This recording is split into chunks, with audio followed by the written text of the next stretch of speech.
dijo Silvina, yo soy Alexandra Navarro, yo soy doctora en comunicación. Voy a compartir con ustedes lo que fue mi trabajo de tesis doctoral. En comunicación fue el primer trabajo que se hizo sobre especismo antropocéntrico y que tuvo un espacio serio, tuvo un espacio académico que me abrieron desde la facultad para poder hablarlo. Y el trabajo que hice yo fue...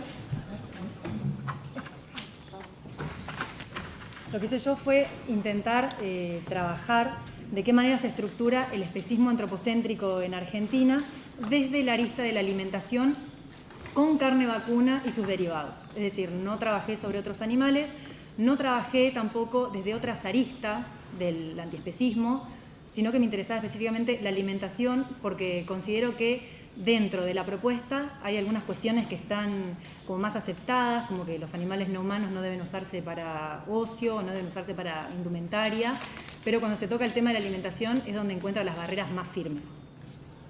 Yo hice un trabajo de campo desde el 2000 al 2009, donde hice más de 500 entrevistas a personas veganas, a personas vegetarianas, a personas carnistas, y lo que desarrollé fue un trabajo donde intenté desagregar de qué manera se estructuran las representaciones sociales desde la mirada de Moscovici, que él trabaja con la idea de un núcleo central y diversos elementos periféricos, todos redes simbólicas de significado, que lo que hace cada una es invisibilizar la anterior para que el núcleo quede incólume. Es decir, frente a pequeñas contradicciones, nuevos cambios, interrogantes, los elementos periféricos los van absorbiendo de manera que el núcleo no sufra ningún cambio.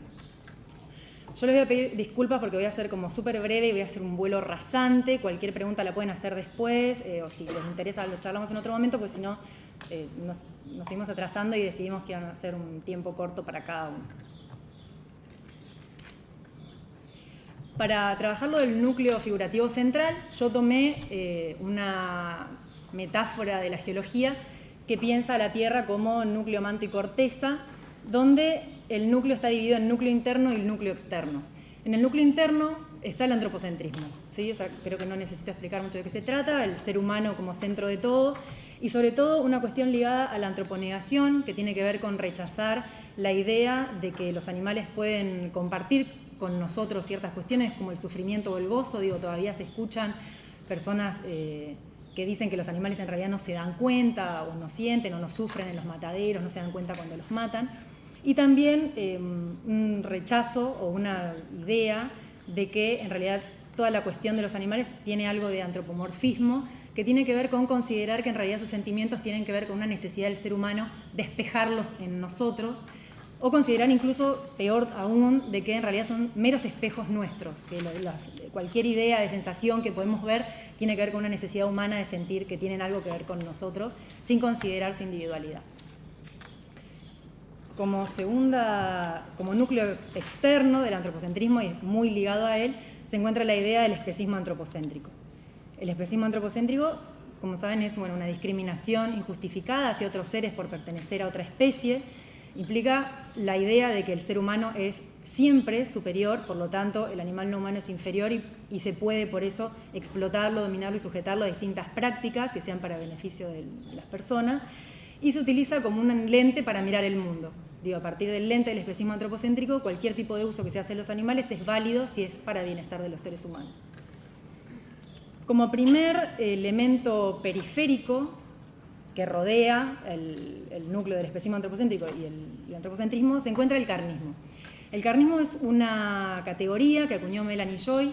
Melanie Joy es una mujer, una socióloga, que hizo una tesis doctoral en Estados Unidos, donde lo que hizo fue visibilizar que mientras que se habla de veganismo o vegetarianismo como opciones éticas, siempre que se habla de consumo de carne, se piensa como que es algo que es propio de la fisiología humana. Es decir, el que consume carne es un carnívoro, un omnívoro o consume carne, y el vegano o el vegetariano hace opciones éticas o por salud. Y ella lo que dijo es, no, el que come carne también está haciendo una elección. Digo, elige comer carne. Y desde el momento que elige comer carne, demuestra que hay un sistema carnista que invisibiliza las prácticas, que transforma al animal en carne y la carne en comida. La teoría de Melanie Joy es súper amplia y si la pueden leer es maravillosa. Yo lo que hice con su tesis fue, ella hizo una tesis pensando en qué sucede en Estados Unidos. Yo lo que hice al leerla fue pensar, bueno, qué sucede con todo lo que ella dice en relación con Argentina, y reorganicé sus categorías de otra manera. Algunas Las critiqué porque, bueno, no son aplicables a nuestro país, quizás sí en Estados Unidos, pero no, aquí no se dan, pero fue como una gran inspiración. El segundo elemento periférico, que es en realidad el que quería trabajar acá, pero bueno, no podía dejar de mencionar los anteriores, es la educación especista. La educación especista es una categoría que trabajó Samuel Guerrero Azañedo en 2011. Yo lo que hice fue trabajarla un poco más. Él habla de que la educación especista lo que hace es educar para la disociación, es decir, educar para naturalizar que el animal es un referente ausente en nuestro plato. O sea, puedo ver la carne y no pensar en el animal. 5. Bien. Lo que hace esta educación es naturalizar como desigual la relación entre seres humanos y animales, como si eso fuera lo obvio y lo lógico, y subyace a todas las representaciones sociales que sostienen el especismo. Dentro de la educación especista hay ciertas cuestiones que se dan en la socialización primaria y secundaria, la primaria pensando en aquello que aprendemos dentro del núcleo familiar, y la socialización secundaria, el que nos atraviesa por las instituciones, tanto las educativas como la de la salud, ya va a hablar Mari sobre el tema, que trabaja en la cosificación, la dicotomización, la desindividualización y la ficción de la sumisión voluntaria. La cosificación tiene que ver con considerar que los animales son objetos, en términos de las vacas, por ejemplo, hablar en términos de reses o de kilos. Cuando se habla de dicotomización es la categorización que se hace a los animales, trabajándolos en dos grupos distintos donde me puedo sentir más cercano a uno y más lejano a otro. En el caso de los animales está la cuestión de cuáles son aquellos que son percibidos para consumo humano y otros que son percibidos como más cercanos o de compañía. La desindividualización está vinculada con convertir a los animales no en un individuo que puede llegar a sentir y sufrir, sino transformarlo en un número. En el caso de las vacas, hablar de ganado, hablar de cantidad de kilos que se producen por año.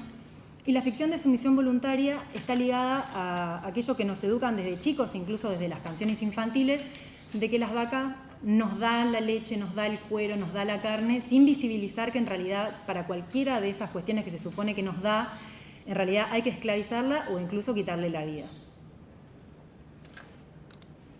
Esta educación lo que hace es terminar en determinadas concepciones carnistas sobre el veganismo, que hace que tengan diversos tipos de resistencias ligadas a distintas cuestiones que me gustaría desarrollar hasta donde llegue.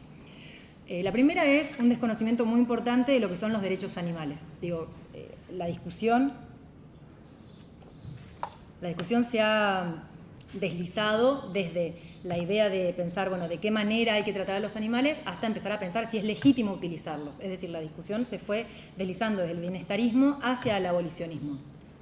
En realidad, los discursos carnistas solamente consideran positivos los derechos animales cuando están ligados a perros, gatos y caballos. Pero cuando se empieza a pensar en qué pasa con los animales de consumo, consideran que ellos no tienen por qué ser sujetos de derecho, porque en realidad se crían para ser comidos, como si no fuera que en realidad esa crianza es alternativa, esa crianza se hace con un objetivo específico. Los derechos animales también son valorados como intrascendentes, como dijo Silvina en la presentación. Se percibe que es una lucha muy poco importante en relación con otras, y además hay una construcción mediática desinformada y desinformante que banaliza las prácticas del veganismo y siempre las tilda como de excéntricas e incluso de burdas. Hay una confusión también muy importante acerca de las prácticas del veganismo, lo que tiene que ver con lo que implica ser vegano, frigano, frutariano. Hay una confusión muy importante y también se confunde mucho lo que es el ambientalismo con el animalismo y el ecologismo. Y, ante todo, no hay una visibilización de que no hay un solo colectivo vegano o una forma de hacer veganismo, sino que dentro del veganismo hay múltiples formas de llevarlo adelante y que tampoco hay un solo colectivo. Cada uno lleva la cuestión del veganismo de la manera que mejor considera, pero siempre respetando como sus principios básicos. Finalmente, otra situación que sucede, que parece contradictoria, pero en realidad funciona de la misma manera, es como la exaltación de quienes practican veganismo al modo de un héroe, qué bueno lo que haces, es genial, yo no podría. Entonces, de esa manera lo que hago es colocar al otro en un lugar de lo importante, pero nunca de lo emulable, digamos. Yo no lo puedo emular. ¿Está? ¿Ya está? Bueno, tengo un minuto, una más. Y otra es la percepción de veganismo como renuncia, ¿no? Como renuncia, por un lado, al placer que da la comida, porque siempre el placer está asociado a alimentos de origen animal, porque está asociado a la saciedad y a la variedad, que se considera que, bueno, que solamente se come verduras, por ende nunca me voy a sentir satisfecho. Una renuncia a la variedad, ya sea en nutrientes, asociada a la salud, dónde consigo el hierro, dónde consigo las proteínas, dónde consigo el calcio, dónde consigo la vitamina B12, y también asociada a la poca variedad en el sabor, a lo insulso, y también una idea de renuncia al confort. Digo, de pronto tengo que aprender a hacer reemplazos, tengo que aprender a cocinar, tengo que aprender a hacer articulaciones de alimentos para poder quitarles los nutrientes que necesito. ¿Ya estoy? Listo. Bueno, después del curso me preguntan. Gracias.